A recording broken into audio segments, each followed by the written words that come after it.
कार्यकर्ताओं के दम पर आज हमने ये 3 पद जीते।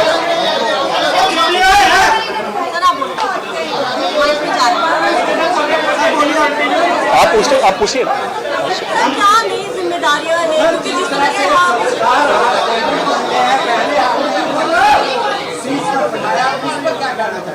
देखिए, पहले तो मैं सर्वप्रथम जो मैडम का सवाल है मैं उसमें जवाब देना चाहूंगा कि सैकड़ों कार्यकर्ता जो हमारे दिन रात जो विपरीत परिस्थितियों में काम कर रहे हैं। दूसरा, शेष नेतृत्व। आप देखिए भाई नरेंद्र भाई मोदी जी जिस प्रकार 14 वर्षों से निरंतर दिन रात अपने परिवार को भूलकर, अपनी माता के मृत्यु को भूलकर जनता की सेवा जो कर रहे थे, आज उसका फल चंडीगढ़ की जनता को मिल रहा है कि आज भारतीय जनता पार्टी 3 सीटें जीत रही है। दूसरा, हमारे शेष नेतृत्व नितिन नबीन जैसे हमारे राष्ट्रीय अध्यक्ष जी को चुना गया, एक आम कार्यकर्ता से सीधे राष्ट्रीय अध्यक्ष चुना गया, और वैसे ही सौरभ जोशी को एक आम कार्यकर्ता को इस पद पर बिठाया गया। तो यह सिर्फ भाजपा में ही मुमकिन है, यह सिर्फ भारतीय जनता पार्टी कर सकती है, ये कोई और पार्टी नहीं कर सकती। अगर आप कह रहे हैं कि सौरभ जोशी का संघर्ष नहीं था, ये कार्यकर्ताओं का संघर्ष है।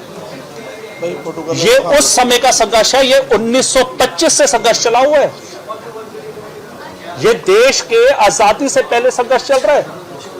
चाहे भारतीय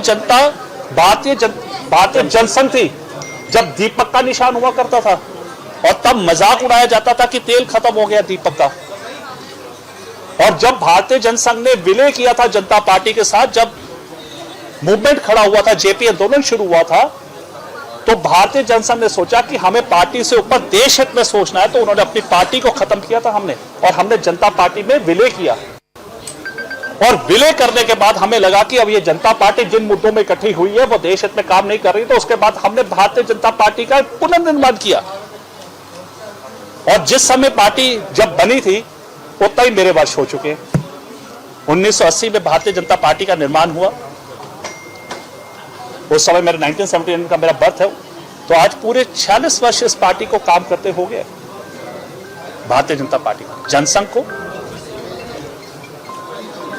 बाकी मैं आपको आज इतना ही कहूंगा कि ये जीत, ये हार, ये चुनाव भारतीय जनता पार्टी इसको लेके नहीं लड़ती है।